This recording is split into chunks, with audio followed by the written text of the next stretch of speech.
Hi, my name is John Edelman. I'm the CEO and president of Heller Furniture, and you are watching A Student's Perspective. Hi there, and thanks for tuning in to A Student's Perspective, the weekly series that connects students with designers, manufacturers, educators, industry professionals, and design media celebrities to hear their stories on just how they've gotten to where they are now. Through our conversations, we connect the past, present, and future of design to show just how much we can learn from each other to grow towards our fullest potential without prescribed limitations. Think of A Student's Perspective as a weekly design lecture series from the student's point of view. A Student's Perspective is a division of the nonprofit University Hall of Innovation, whose goals are to connect students with the design industry through design challenges and mentorship, and a collaboration with the Marywood University Interior Architecture Program in Scranton, Pennsylvania. All interviews can be found in their video format at www.astudentsperspective.tv. For more information or sponsorship inquiries, please contact universityhallofinnovation@gmail.com. Hi everyone, I'm Vanessa. Today we're here with John Edelman. Would you mind giving us a little bit of background about yourself? Sure. So my name is John Edelman, and I've been in the design industry for a long time. I'm involved in the business of design. I am not a designer. I started off in the shoe business with my oldest brother. A lot of the viewers will know Sam Edelman Shoes, and I worked with him, my oldest brother, for about 7 years in the ladies' shoe business, and that's where I learned about manufacturing overseas. I learned new languages, and I had a kind of an incredible experience. And then my parents had a company called Edelman Leather, and it was leather for interior design. And it was a tiny business that basically lost money. And they said to me, "Would you please join? Would you please join?" And after almost 8 years in the shoe business, I said, the time is right. My father was getting older. I was the youngest of 6 kids, and I joined Edelman Leather. Okay. And Edelman Leather was the world's most expensive leather for interior design, only to architects and designers. And after a couple of years there, I said, listen, I got a plan. Let's become the only branded leather company that suits the lifestyle of the most exclusive customer in our industry.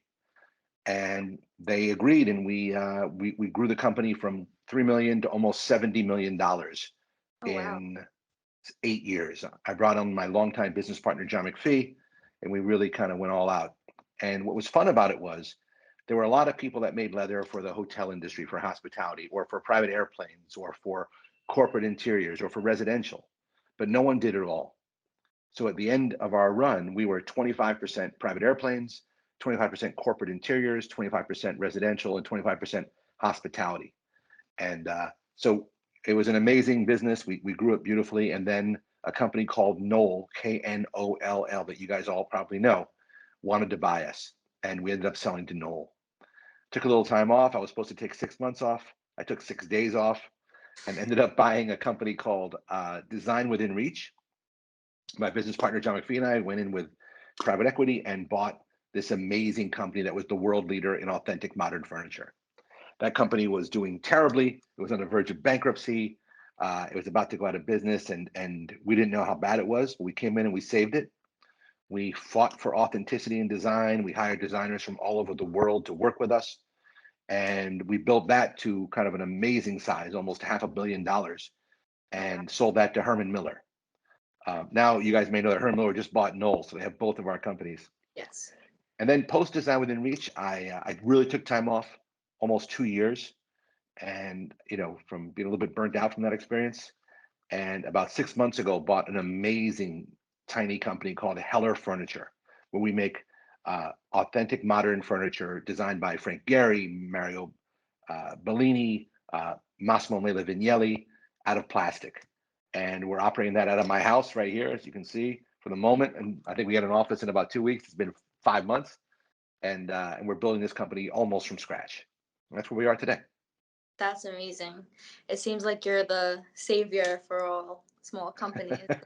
I wish that was true. There's a lot of people out there that need saving. I've limited time. That's awesome. Awesome accomplishments and way to save the design business. You seem like you know what you're doing, all things like that. So you mentioned that your family was in the leather company and the shoe designing company. So you've always been on kind of like the design side and the business side of things. Yeah, I didn't realize it when I was growing up that I was learning about design. And when I went to the shoe business, I kind of knew nothing. But we always knew that design was a way to make the world better. That good design was better than bad design, and it cost the same to produce. And that if you could do well by doing good, that it was a valuable thing. When you make something that's lasts, heirloom quality, that lasts forever, that looks beautiful, that you actually make something that makes people's lives better. I don't think I would have had a good career on Wall Street, right? I don't think I could have managed just moving money around. I think we need to be involved in creating. Totally. I totally agree with that. Design is like something that brings people together, and it is something that is very hard to do, I would say, but it They seems say like that they say that money doesn't make you happy, but consistently seeing beautiful things does improve the quality of life. So maybe we've I made agree. people's lives a little better. I agree with that. So how has it been starting with Heller? Has it been different than your other companies? Is it very similar? How's that going? Well, the main difference is we bought Heller from my old friend Alan Heller, who unfortunately passed away, and there was no structure. There's no accounting system. There were no employees. The paperwork was iffy at best. So this is the biggest startup we've ever done. It's got a brand, people know it. We have product, but everything else is from scratch. So that's the biggest difference. It's kind of fun because we don't have any constraints. We can do as we wish, and we're building a sales force. We're building out systems inside. We're working with new designers, and you know, it's business 101, which is kind of exhilarating. The average CEO of a $500,000 company, $500 million company, doesn't usually go to a company like it doesn't have an office. But I love it, and I think it's super healthy. That's amazing to hear that you love it and you're very passionate about it. Because sometimes when you go from such a big company to such a small company, it could be a hard adjustment. But it's very nice to hear that you're very passionate and you really love what you're doing. Thank you. From your past companies, you said that Heller Incorporation deals with plastic and reusable plastic. How is that gonna change or influence the design world for the future? Do you think it's gonna have a bigger impact, or do you think that reusable, recyclable furniture is gonna be like the future? Yeah, well, I'm not looking to change the future of the design world, right? Like that's too big for my shoulders. But I didn't trust the stories about recycled materials. And there's a lot of pollution that comes in when they do recycle, and almost nothing's recycled in terms of plastic. It's a bit of a joke. And you lose some strength, you lose this, you lose that. And then once you make something out of recycled materials, you end the cycle because you can't recycle it again for the most part. So our concept is we're going to be in business forever. We have iconic design, right? Iconic design or modern design never goes away. If it is modern, it lasts forever. So for the lifetime of the product, send it back to us and we'll create new product. And that's our full circle. That product, because I'm not going through the standard recycling process, I'm going to shred it up, grind it up, remelt it, and put it back in the chair. So it's a Yeah. super simple circle, but it made sense to me because most sustainability stories, once I hear the first three sentences, I don't know what the hell they're talking about. And I just, okay, check the box, sustainable. But it's not about checking the box. It's about using common sense and what's best long term for the planet. I was doing some research about Heller Corporation, so I saw the sustainability tab that you have on your website about the recyclables, and it talks about the process of how the things are recycled, and it said to return the product and it'll be Yeah, reused for another product, and I thought that that was an amazing way to keep the lifestyle going, the cycle going. thank you. Yeah, and it works. It's not mysterious. You can actually like the simple consumer can say, okay, I get that. That's cool. You send it back, you grind it up, we got new stuff. Great. Mm-hmm. I mean, imagine And if you could do that with your car. But when your car is done, you know, when it's finished its life, rather than going to a junkyard, you can go back to the dealer. Okay, we're going to grind this sucker up and make you a new Chevy. Uh, I think people would do more recycling. I agree. I think it's definitely like an interactive way that like you feel like you have a part in this. Like I would feel like, oh my goodness, now I'm giving back, and now someone else could have a new piece, and it's like a Right. memory of a thing. Like they could have my Sure. and change it up. Each person Exactly. has a story with the furniture. I like The other that. thing about sustainability that I really do preach is when you buy something that's a beautiful design by a well-known designer with an authentic backstory of authorship, those things usually go up in value. So they're not being put in dump sites. If as long as they last nicely, they'll be traded on the secondary market, whether it's eBay or First Dibs. And we have Heller product all over eBay and First Dibs from 20 years ago. So that's another aspect of sustainability is great design is inherently more sustainable. I think that the way you explain sustainability and reuse your furniture and recycle it is very an awesome thing. It's amazing. I think it's awesome for your brand. I think a lot of more people are gonna like look into this more, and I've never seen that before. That's super cool. I think it's gonna bring a lot of interest into that. So I think that's an awesome thing to have. Thank you. So you've been around the block in design. You've been through many different businesses. What would you say are your biggest likes and dislikes in the design field? Like, do you love everything in design? Like, what is your Yeah, it's a fair question. Um, I don't like design that has too much ego in it. Now, designers need to have an ego because what they promote is their own names and their own work, and that's fine. I don't care if you walk in a shiny silver suit like some of the European guys and are all flashy, and that's great. But the design has to be pared down to be highly functional, aesthetically beautiful, and well made. And so people that don't take that into account first, and it's bothersome. Or people who design for themselves rather than the commercial market when they're trying to be commercial, right? That's like it's a weird kind of selfish way to design. When you design for a need, usually I like it. When you design modern, usually I like it. When you veer from modern, I just can't see it. Like I don't understand it. And I think that probably drives some people nuts. But a classic Ming chair that's been around for 1,000 years, that's a modern chair. It's incredible. A Thonet chair from the 1750s, modern, kind of incredible. Things are being designed today. We won't know if they're modern until they last for 50 years and people still like them. But you have to aspire for a timeless design. So people that don't give the extra mile, don't go the extra mile and make ugly things just for the sake of money. I would say that's the part of the design world I really don't like. And what I don't like more than anything else are knockoffs, copies. I was the president of Be Original Americas. I'm the permanent ambassador to Be Original Americas and a board member. And I've been fighting my entire adult life for authenticity in design. Nothing upsets me more than when a designer who's worked so hard and finally got a great design, finally gets it to market, finally gets their name out there, has to compete with knockoffs of their own product. It's illegal, it's immoral, and it's I wouldn't even call that part of the design industry, but it's a what do you call it? A barrier out there. Sometimes you have to fight. Yeah, that's definitely something that's hard with any field. So I know, like, personally in design school, it's very hard to like see someone have similar ideas as you when you like want yours to be the best, and you see someone like chipping off of what you have and then their grade is better than yours. It's definitely something that like will hurt your feelings. So Oh yeah. I definitely will get that part. I think like copying off of each other is, they say, like, is inspirational because people like love what you do and they want to do it. But I definitely see your point of view where it's not a cool thing to do, and it's like harmful to other people's companies because you work so hard for things like this. Well, it also kills the future of design.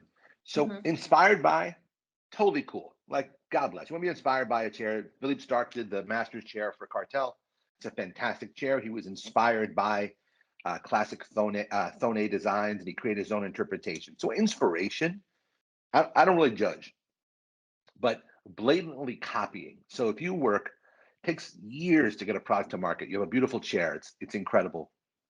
And then someone goes overseas and makes the exact same chair in a cheap factory with half the quality, but the same look to the uneducated eye and sells that chair. That means that everyone they sell takes dollars out of your pocket. And eliminates the opportunity for you to design the next product because you don't have money. It takes failure to create success, and failure costs money.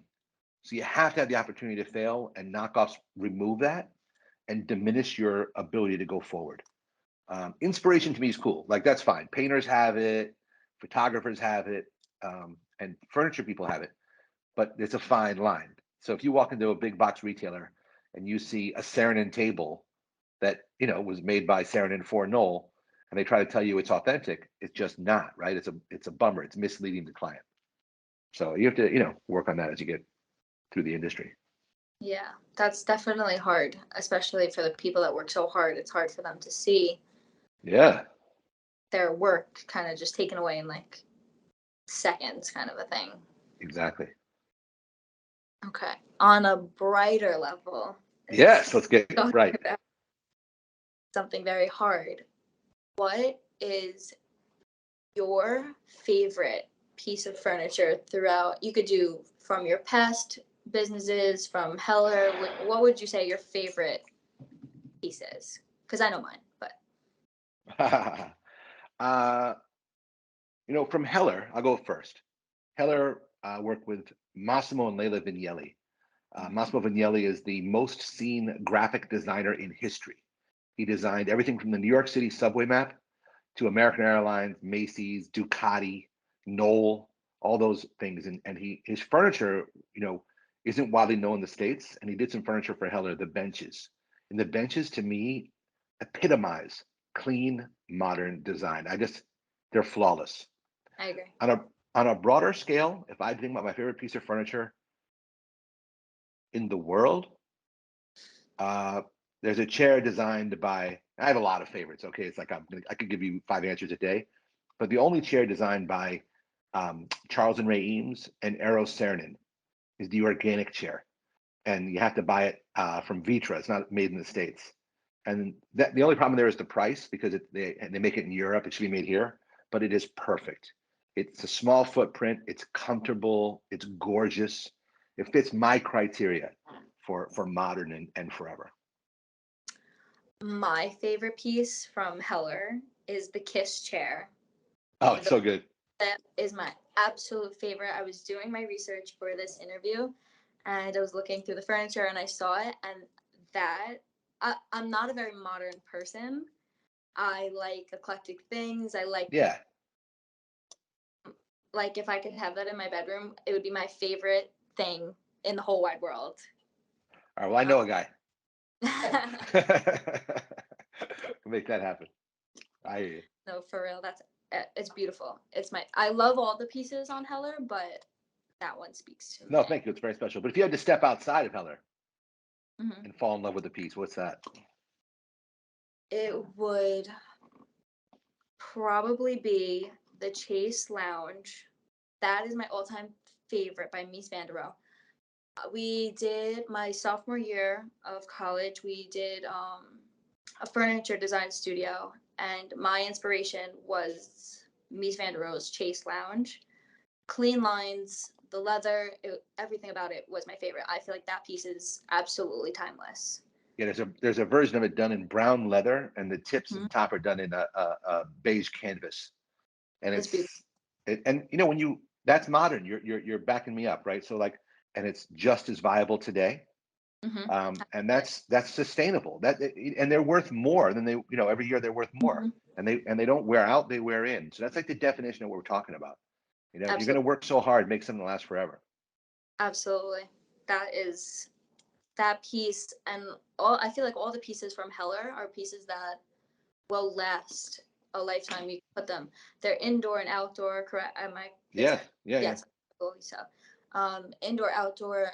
I feel like they could be used for many different spaces. The color collection could be used to bright up areas. I really, really like It belongs in Louis Vuitton as a fixture. It belongs in a play school, right? And that's real modern. It goes anywhere. And that's pretty exciting. Yeah, that's really amazing. So we actually do have a couple of pieces from Heller on campus. A lot of students like to interact with them. We have some of the benches and some of the cubes.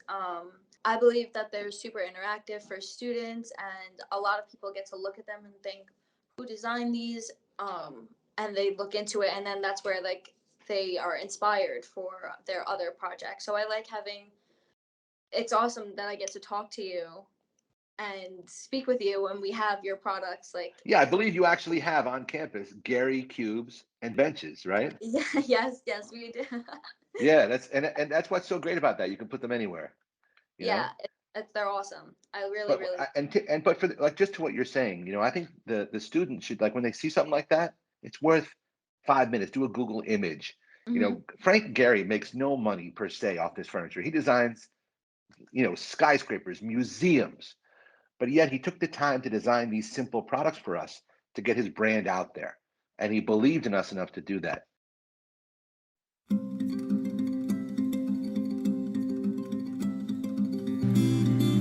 Frank Gehry is the most innovative architect of our time. In 2004, Heller asked him to create furniture as unique and beautiful as his buildings. Gehry's creative process began with dozens of freehand sketches, which were transformed into small wooden models.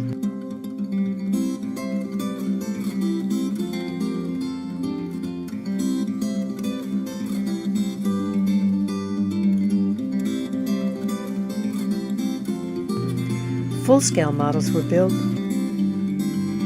and Frank Gehry approved the results.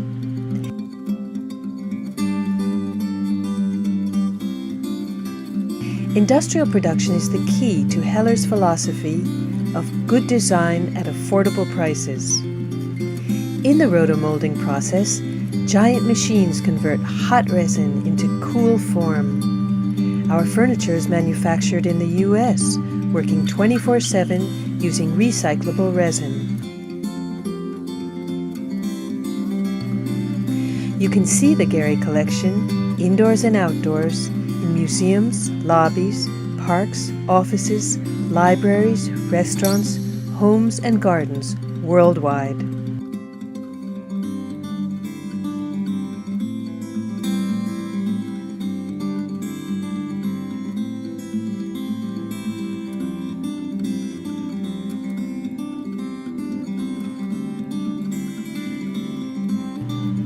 Inspired by the brilliant colors of a sculpture Frank Gehry had made in Paris, Heller recently introduced the spectacular Gehry Color Collection.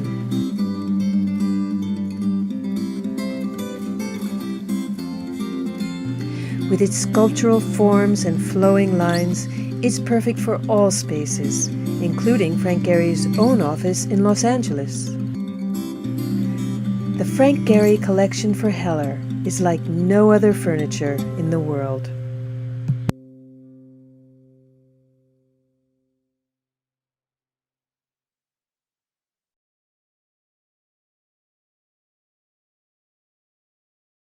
Massimo Vignelli, like, he was a graphic designer, like, beyond, and yet, you're looking at his benches and saying, "Wow, I could, be inspired." They almost did it to inspire people like you to get the juices flowing in terms of design. And remember that everything is designed, Hmm. right? Good or bad, someone designed it, and Yeah, those guys said, "Okay, let's make the world just a little bit better." and they definitely did. They're scattered throughout our campus, throughout our architecture building. I've Cool. definitely sat on them a bunch of times and thought to myself, who designed this, and didn't know until like recently. Well, next And time I come, you give me a tour. yes, definitely. How have you been marketing to get your brand out there? Is there something that's been different from past marketing? Is this time like bigger and better? Yeah, so it's different, not bigger and better. You remember, Design Within Reach was, a huge company where I inherited, large staffs of marketing people, e-commerce people, graphic designers, and with Heller, it's me and my friend Andrew McPhee here helped me out, and we outsource stuff. But I went old school, so I bought a '74 Volkswagen bus. I decked it out all Heller. You can find it online, and we ran it to ICFF in New York and drove designers all around and did a whole internet campaign. Um, Heller on Wheels. We went to Neocon in Chicago, where there's, I think 75,000 people a day or whatever the number is, and they let us park the bus right out in front so that everybody can come by and see it. And again, backed it up on social media, Instagram moments, and we really are doing a strong social media campaign with images of our furniture. The bus is just something people smile at. Like, and the company was founded in 72. So the 70s vibe is kind of strong within the business. The Hellerware, the cups and saucers are from 1972, and they won Compasso d'Oro Award in Milan. So the 70s vibe, pretty much works. And I always say, like, when I was living in New York City with my dog, I would judge people when I walked my big golden retriever. If they smiled at the dog, I knew they were good people. And it's the same thing with Volkswagen bus. If you, have a Heller bus driving by in the streets and you don't smile at it, you're probably something else bothering you that day. So it really works. And I don't think we need to take this so seriously. This is, it is iconic modern furniture designed by some of the world's greatest designers, but we're making furniture. We're not like working at Johns Hopkins curing the next, outbreak. We're doing something simple. And if we take ourselves too seriously, I think that would be a failure. I will start doing trade shows. I've got 8 rep groups across the country that have signed up, multi-line reps, to sell our product to architects and designers across the country. And we're in retailers. The name's getting out there, but it's very old school. Like, I did tote bags. I'm driving a bus around. I think we're doing it a combination of old school and new school social media. Yeah, I think I'm a personal lover of tote bags and vans. So that's right up my alley. That's another story. We went to High Point Market, which is like design mecca. Like, it's amazing down there. And every brand would hand out tote bags. Oh my goodness. And we were collecting tote bags from every single place. So tote bags will definitely get the word out. And social media, of course. Social media is such a great place to expand the word and show your meaning and what you want to do. So those are great marketing tips that will definitely help flourish. Cool. Thank you. I am a business minor, so I took a couple marketing classes. So I know a little bit about the business world. And I think that this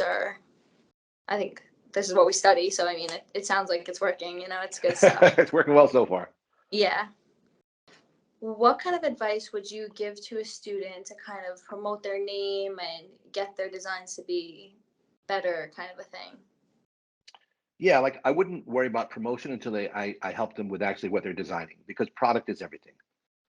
And, a lot of people design for themselves, which is fine. They design art pieces, which are fine. Those are one-off pieces that can't be reproduced and don't really serve a purpose. That's art. And I've supported, that's awesome. But if you want to go into the commercial marketplace, then you have to take your ego out and designing for yourself out and have an end user or purpose in mind. Ideally, solve a problem, design something that hasn't been done before, that's better made, more comfortable, the right height, a new look. But if you design for yourself, you have to realize, okay, that's fine. I've designed something for myself. I'll put it on display in my parents' house and we'll move on. If you want to be commercial, you think about the purpose of the design. Can it be made, and who would use it? And really, really think outside of your bubble, and think about what kind of company could sell it, where would it be, and what problem does it solve. I'm all fine if you want to make an art piece and do it for yourself, but if you want to make money in the design world, you think about others, and ideally always be solving a problem. You might say, oh, the world doesn't need another dining chair. Well, the world does need another dining chair. There's price points, there's looks, there's evolution of design, there's way people live. Does it hold a laptop? Can you sit in it for 5 hours? Your dining room is now your desk too. So that changes what the dining chair looks like. The design doubles, but it's thinking about the needs of today or even the needs of tomorrow rather than your own. Yeah, that is something that we are taught here, where when we have projects of trying to put our things into the real world, we get these sort of clients that we make up. Sometimes we make them up, sometimes we have real clients, and we take that and say, okay, what do they need? What are the requirements? And how could we make this be the best thing we possibly can? So I think that's really important to think about, not just making it for yourself, because it's very easy to make something for yourself, but making something that is for, say, a particular group of people, or that could be used completely universal, is something that will, I think, go far and beyond in the design world. So our final question is, if you could go back in time and give yourself, like your beginning self, a piece of advice, what would that advice be? Well, that's a tough one. Um, Stay true to the parameters of morality and structure of good design. Like, just do what's right. And I did, but don't settle. Never settle. Take the extra month. I traveled extensively for making shoes, making leather, making furniture. I would say when you're young, take an extra day and see where you are. Like, I've been to China 40 times. I've never seen the Great Wall. Wow. And I think that was a mistake. But you think at the moment everything is so important and you got to get back. The world's going to end. You got to do this. It's all good, and the world survives an extra day. So breathe, don't settle. Take a day, see a museum, do something to always better your mind, and something that's not necessarily exactly on task for what you're doing. That's good advice. I think I rush my life a little too much, and Yeah, I keep things very like business oriented in my brain kind of a thing. So I need to take some time to relax my shoulders and take a minute. yeah. I studied abroad in Italy last semester, so I Love was Amy. it was the best time of my life, but I have this like regret of not living to the fullest while I was there, because I was like working on school and trying to do a bunch of different things, and I like didn't get to go inside the Coliseum. I didn't get to go inside like all of these museums that I wanted to, and it's kind of like that was a once in a lifetime opportunity. Why didn't you? So it's like So two it, things. One, don't make going to Rome a one-time opportunity. it You'll was go like back. our opportunity actually. You'll go back. You'll go back. Just know you'll go back. And just going to Europe at all, right, as a student was pretty amazing, I imagine. Yeah. Oh, And just make that a plan as part of your future, that you'll be in Italy, you'll see things, and you'll go just for pleasure sometimes. I mean, as long as you have that in your mind, that's a possibility and a plan, it'll happen. yes, totally. Totally agree. Okay. Thank you, John. Thank you for everything. No, no, please. Thanks You, for I, giving me my lines. Thanks for cool. you have no reason to be nervous. This is a very friendly industry, and I was probably the most unfriendly side, right? Because the retailers and those people, and we kept it super friendly. And it's all about having passion for design Mhm, and working hard. And if you have that and you do that, it's going to be fine. It's all mhm. good. And this experience you're doing podcasts, speaking to different people, it'd be so good for you. And if you ever need me for anything, just reach out. Thank you, John. Thank you for your time and your advice. I really appreciate talking to you, and I definitely enjoyed our conversation. If you enjoyed this talk this week, make sure you like, comment, and tune in next week as the conversation continues with the student's perspective. We hope you liked this discussion with the design industry from a student's perspective. Please like, share, and comment, and stay tuned for more inspiring conversations to come.